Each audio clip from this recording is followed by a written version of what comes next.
Hey there, Grumpy Old Fart here. Due to YouTube's changing quote-unquote community standards, I created a channel called Grumpy Old Fart over on Rumble, a free speech alternative to YouTube. You can see all of my stuff over there, including my political and social commentary, as well as my current events videos. The links to my YouTube and Rumble channels, as well as links to let you order my books, are in the description of this video. If you enjoy my content, please like, share, subscribe, and comment. I welcome your comments, even if you disagree with me. Now, on with the video.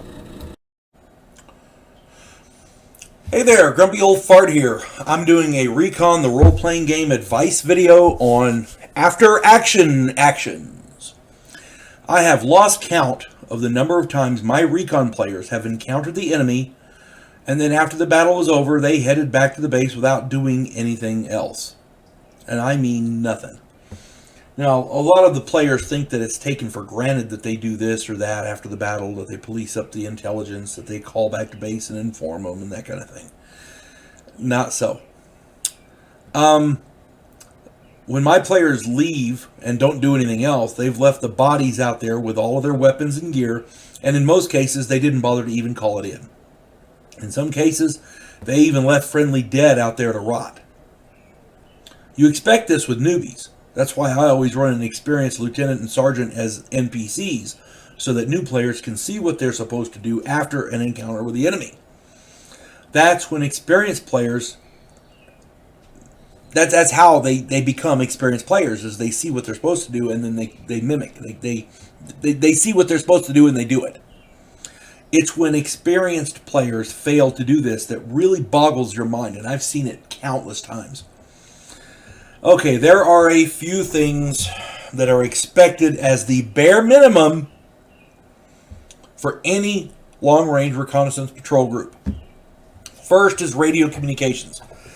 The group is expected to maintain regular contact with their fire base or home base. This could be every hour or at some other pre-designated intervals. Also, when they find anything of interest or after an enemy sighting or encounter, the base has to be informed. They pass that. What the base does is they pass those reports up the chain of command, and somebody at a big military base is sitting there with putting pins on a board saying, okay, the enemy was sighted here and now they're sighted here. You know, intelligence officers are analyzing that.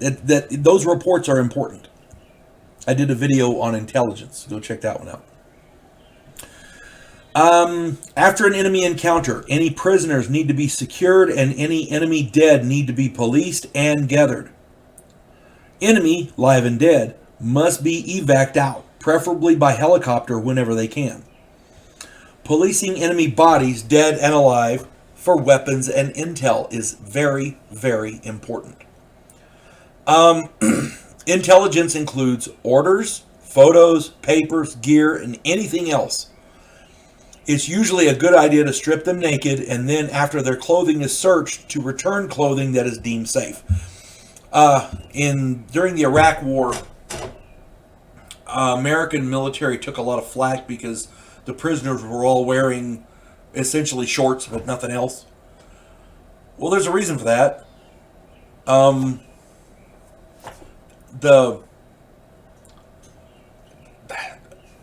don't know what they're carrying. You don't know. You strip them, you search, you give them some shorts to wear. Okay? It's that simple. Even the clothing itself can gain useful information. You know, you can get useful intelligence just off of their clothing. The mud that they have, where they traveled. All kinds of stuff. It's just a matter of what you're looking for. If a helicopter evacuation for the prisoners and the dead is not possible, they must be carried or brought back to base immediately. If they can be flown out, then the mission can continue, if the manpower is sufficient. If you have an encounter and half the team dies, maybe you should go back to base. Or if somebody who is imperative to the mission dies, or is no longer able to continue, yeah, it's time to go back to base. Let somebody else do it. If you have a team of 6 people and an inconsequential player, meaning somebody who's not, important to the mission, that particular mission, is wounded and has to be flown out with the prisoners or whatever, then the mission can continue. It's a judgment call on the lieutenant, or the commander, the leader. Friendly dead must be secured as well. One dog tag must be taken by the commander, as well as any orders, letters, papers, books, or other intel. Personal effects are to be returned to the Red Cross. They'll see it gets to the family, that kind of thing. If a person is carrying a map and he has written something on said map, you do not leave that in the jungle for the enemy to get. Okay? That's intelligence for the enemy. You want to make sure to deny the enemy intelligence. So you take everything that's on them. Here's another thing that people don't really understand.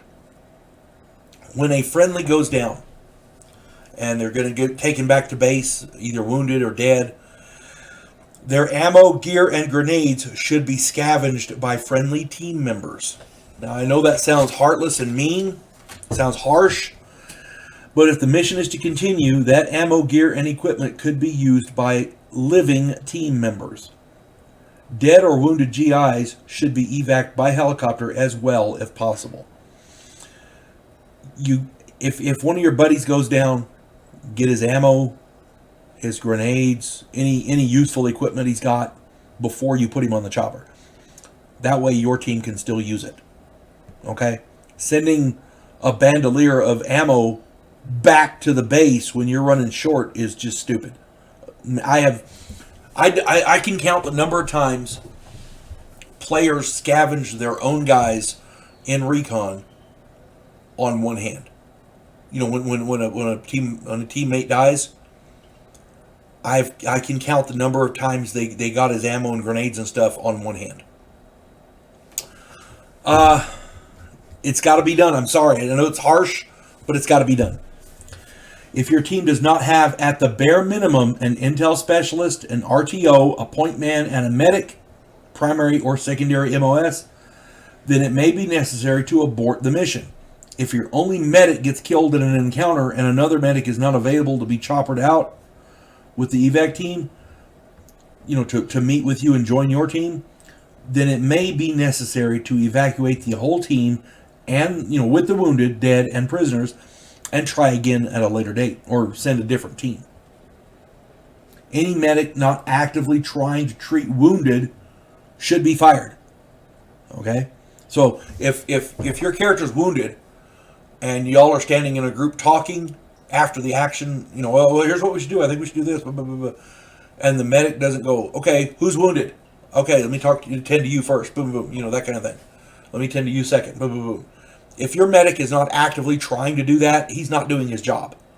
He's the medic. That's his damn job. If he's not doing that, somebody should say, hey, maybe you should, you know.